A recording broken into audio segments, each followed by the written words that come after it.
Unsung, what a movie. Oh my God, you have got to feel it inside your soul that you've landed on something here that is going to be carried a long way into the future.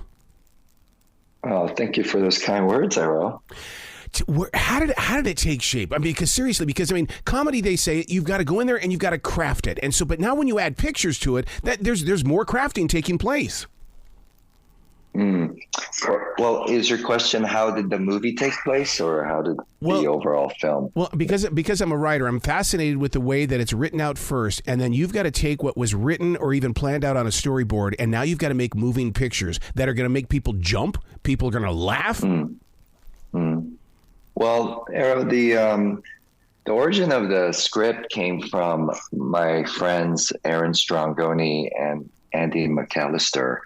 They gave birth to this script because they did a short documentary about Gabe Bartalis, who did the visual practical effects for us, a master of his craft, a man that's been dedicating his whole life to creature building, but practically. And he's a disciple of Rick Baker. And they just fell in love with his energy, and they garnered so much respect for what he did as an artist, as a craftsman. And, they felt like this art form, this trade, it was is slowly dying because of technology and CG within films. And they wrote this film, for two reasons: an homage to people like Gabe, to celebrate their love affair for, 70s and 80s and early 90s practical effects. But Andy at that time, one of the writers, had a 8 or 9-year-old daughter, and he wanted to share this love affair for practical effects with her without scaring the bejesus out of her. So they came up with the script about, these two, girls going on this journey of becoming, comfortable with who they are and becoming comfortable in their skin. And I just really resonated to that theme of friendship and what it takes for one to be okay with themselves. And if you just have one partner in crime, you're pretty good. And they were on their way to Austin because the script was getting an award there. And I asked my buddy Aaron, I said, "Hey, you've been moonlighting. What's up with this? I'd love to read the script." Yeah.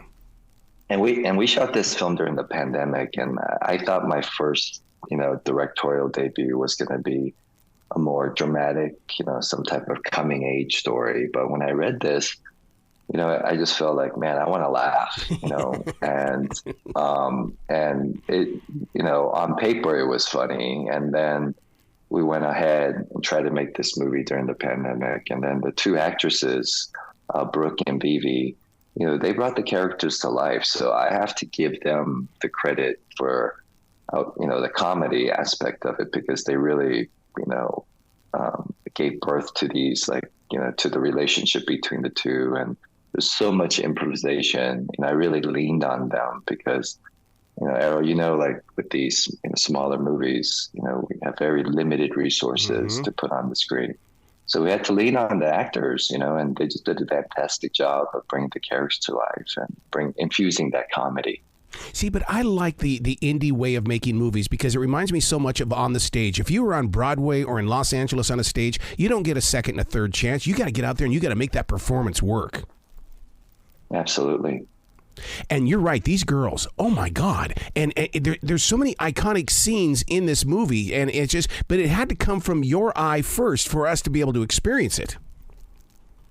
Oh, well, it takes a village to make a movie. I mean, again, this was my first, directorial debut, and, without the wonderful crew and all the support I had during pre-production and production, I wouldn't have been able to finish the film. So yes, I mean, my job as a director is to, just hire people that are more talented and smarter than me, and I get to sit back and just call action. But there was a lot of pre-production, a lot of conversations, and you just hope that you have passionate people. I mean, that's your really only currency on these smaller movies, and you have to lean in all the departments to to bring a film to life. So, I have to give credit to the crew and the cast. I've always liked pre-production because people will bring their yellow pads, and then I always want to look at them because I want to see who the doodlers were, because they're still listening, they're still participating with the conversation. But I love what people put inside their pads. Oh, yeah. I doodle a lot too. Yeah. Depending on the conversation, sometimes just a bunch of circles. Yeah. The movie we're talking about is Shaky, Shivers, and what's great about this is it's almost like you've given us a new fun way to look at monsters. We need a monster. Thank you. Well, that's also Gabe Bartalis. Gabe has so much experience with creature building. The mentorship that he gave me, during the process of creating the monsters, the conversations, they weren't just like, oh, you want a zombie or right. You want a Bigfoot or, a werewolf. It was, having that like nice blend of, making sure that, it's something that we haven't seen before, hopefully. And then also, this is a horror comedy. So, we didn't want it to have like this like dark element to it where it's just scaring people. So, having someone like Gabe kind of walk you through the process of how to build these creatures. And then also, I don't know if this is a spoiler, but, we have a werewolf transformation. Mm-hmm. I mean, that was a direct homage to American Werewolf in London, Rick Baker's work. And, that they had several days on that film to execute that scene, and we had several hours. And to be able to have someone like Gabe like walk us through pragmatically to make that scene realistic, and then again, it was a combination of having a veteran like Gabe, and then also the wonderful performance that Brooke Markham gave us, because if she couldn't sell that, then I think it would have came out like super cheesy.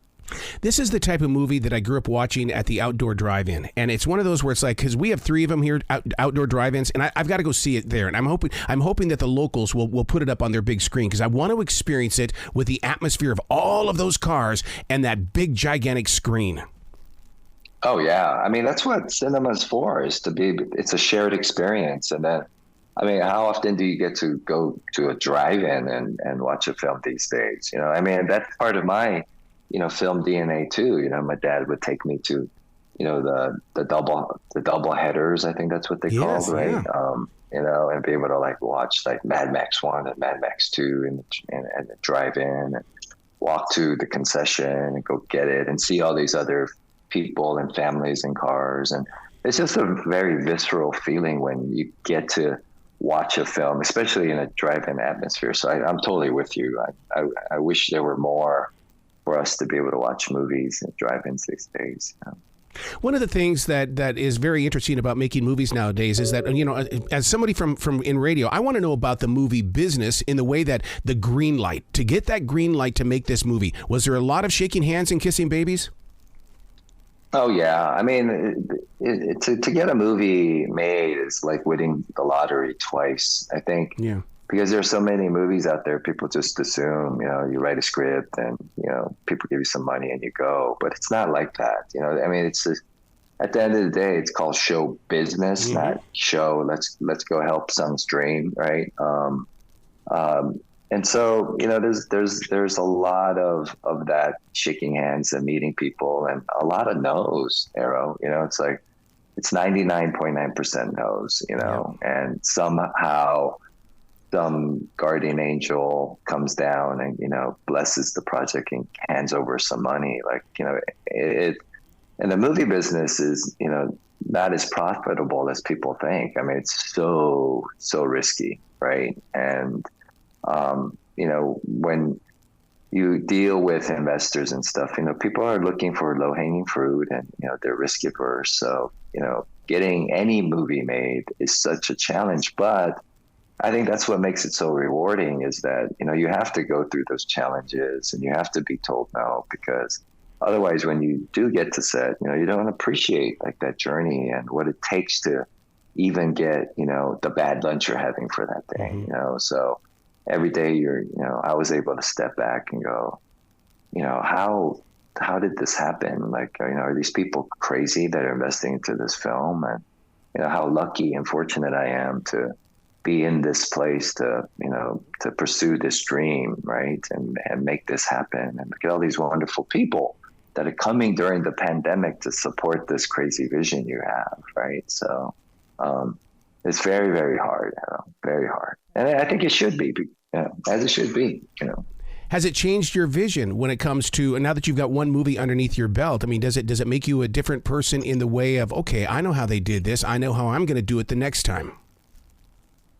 Well, it's definitely changed my perspective as an actor, like during some of the process of making a film, like even casting, right? Like it is so difficult to find the right actor for the role. You think, because there are a lot of actors out there, and you think, oh, if I get somebody that has been in movies before, or, can make the lines believable, then they're the one. But it doesn't work like that.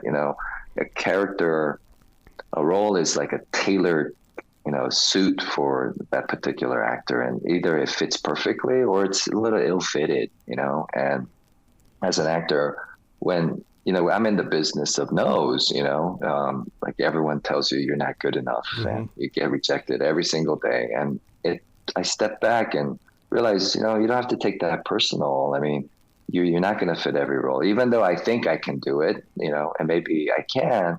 There's probably somebody out there that is really perfectly fitted for that role. And so that casting process for us to find our two actresses, it was very, very difficult. It came down to like, almost like the last, week before we were shooting. Wow. So, in terms of that, in terms of perspective, going, wow, yeah, that process is like super hard. And also as an actor, you really have to take care of you have to just worry about yourself. You just show up and you do your lines and you get sent home, and that's your kind of part in the film. As a director, you're there from the beginning to the very, very, very end. Yep. And, you have to have that stamina, and you have to find that, like, I think underlying purpose of like, what are you doing this for? A film like this is not going to go out and make, trillion, billions of dollars. So, there has to be like a real purpose that is, I think separate from just your selfish reasons, right? It's not about you anymore. You are essentially like a parent overseeing, like hundreds of people that are working on this film, and then the overall baby, the project itself. So, it did change me in terms of like really learning how to communicate, being more empathetic, and like, what are the tools you need to be a leader, and as an actor, you don't really have to, assemble those tools very often. You just, if you have a screwdriver and, a Phillips, and a flathead, that's kind of enough most of the time. You just take care of yourself. But as a director, I mean, you need a whole like snap-on like toolkit, right? And plus more, right? And you have to go borrow tools, right? So you talk about the enormous amount of hours that you put into it. What about that post-production time period? I mean, that's where the perfectionist can step in and really kind of kill a lot of time. Yeah, that's a great question, Arrow. I mean, I heard when I was younger that, movies are made in three parts, with the script, and then when you're shooting it in production, and then in post. And post-production was something that was very, unfamiliar to me. As an actor, you get to be a part of pre-production and, of course, production. And then at post, the director and the whole nother team takes that over. I was just like super blessed with this project, was that, I was mentored by so many veterans in the industry that came on board, and I don't know why they did that.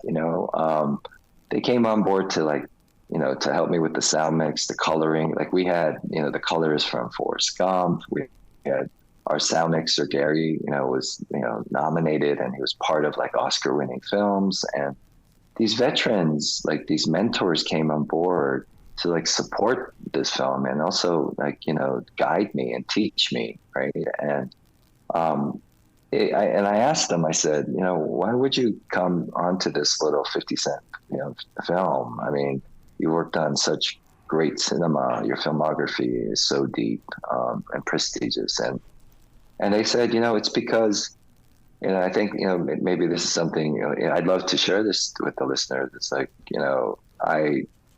maybe it was age and timing, but I was okay with telling people that I did not know. And, when I would meet these veterans, they go, hey, so, what's your experience with coloring? I go, I don't know, Gary, I know nothing, and I hope that I could maybe pick your brain, or it'd be just great to like sit down and have coffee and buy you lunch and just ask you questions and give me like, a template of things that I have to watch out for. And maybe I won't make mistakes. And this was, it was interesting because that was one of the answers that kind of persuaded them to even come on board. Right. And we could not afford these people. I mean, everybody took discounts and I realized that, when when we're younger, we hear these things like, these phrases like, if, you got to ask for help, otherwise people won't help you. You got to help I want to help people who want to help themselves. And that is true. It's like they knew that, I was, I'm out there trying to make this happen and, asking everybody dumb questions. And, they are amazing people in this world, and especially in our business, and that connective tissue of having passion over, over movies and film. That's something that, I think people can, feel right away. So, again, it takes a village, and, I can say I still know nothing. I have so much to learn as a director, right? So you have to lean on the people that know more, right? And that are more experienced. Now, rumor has it that you spent 4 hours in makeup with Obi-Wan. How did that change the way that they were going into makeup in making this movie? Well, because I had the experience already of going through prosthetics with another master of his craft, Bart Nixon, who created the original It character and RoboCop. I understood the time and the cadence that went into an actor sitting in the makeup chair and what it takes for a craftsman like Bart or Gabe to, be able to finish, the prosthetics on a performer. And so, it was just planning. I knew that I couldn't rush, I didn't want to rush Bart and the actors and I knew these, like some of the creatures, like the zombie stuff, like took 3 hours plus, and that's working like, super fast. They should have like 5-6 hours to do it. But we just planned ahead. It's like if our shooting time was, like 8 a.m, our call time was 8, I made sure that we gave them at least 3.5, 4 hours. Yeah. It sucks for them because they have to come, 4 hours earlier, but it's just a matter of scheduling and being patient, and knowing that this stuff you don't rush, like you have to give the artist like the right amount of time to execute, and you can't be putting all this pressure on them because then the product will come out, like funny, right, or flawed, right? So, yeah. As a producer and as an actor, do you want to play Freddy Krueger or do you want to make a Freddy Krueger movie? No, I don't want to. I don't know if I want to actually make one. I want to be Freddy Krueger. Nice, nice. Yeah, I want to put on that glove with the, the knife fingers, right? Yeah. I mean, when I was doing Obi-Wan, I mean, the first week it's super cool. Like you're like, oh, I'm in Star Wars. But then, by the third week you're like, I don't know about this 4 hours of prosthetics every day. And I don't want to do, if this Freddy Krueger dream ever happens, like I don't want to do like, CG. I'd love to do it practically. You know what I mean? Yeah. But I know that's going to take like 4 hours plus every day in makeup. But for Freddy Krueger, I'll do it, Arrow. Yeah. Sung, you got to come back to this show anytime in the future. The door is always going to be open for you. Thank you, sir. It was lovely talking to you. Thank you for your questions. You bet. Really appreciate it. You be brilliant today, okay, sir? All right. Thank you. You have a great day.